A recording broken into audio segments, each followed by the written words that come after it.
கழிச்சு 21 வருஷத்துல நாம் எந்த போக்குவரத்து கிடையாது செஞ்சது கிடையாது. போலீஸுக்கு தொந்தரவு கொடுத்தது கிடையாது. பலமுறை கைதாகி இருக்கிறோம். போலீஸோட மோதுனது கிடையாது.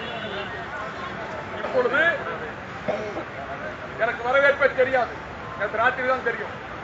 நான் பொதுவா பெரும்பாலான நேரம் வர்றதை யாருக்கு சொல்லாம தனியா ஒரு பையன் தூக்கிட்டு போயிடுவேன். வெளிநாட்டுக்கு போனாலும் வந்தாலும்.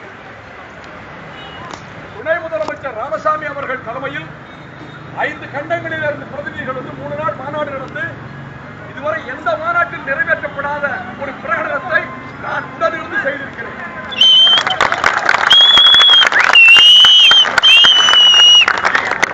விநாயக பிரகடனம் சுதந்திர தமிழகத்துக்காக அறிவிக்கப்பட்ட பிரகடனத்தை தயாரிப்பதற்கு நானும் துணை முதலமைச்சர் ராமசாமி அவர்களும் ஆலோசனை சொன்னோம்.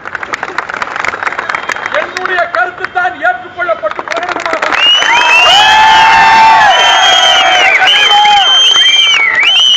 உலகமெல்லாம் உள்ள தமிழர்கள் 10 கோடி தமிழர்களுக்கு நம்பிக்கை ஊட்டியிருக்கிறது.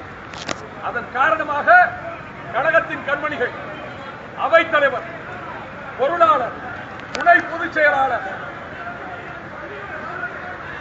5 நிமிடம் பேச இருக்கியா? போலீஸுக்கு சொல்றேன், நான் தான் பேசுறேன்ல, விவகாரம் பண்றீங்க.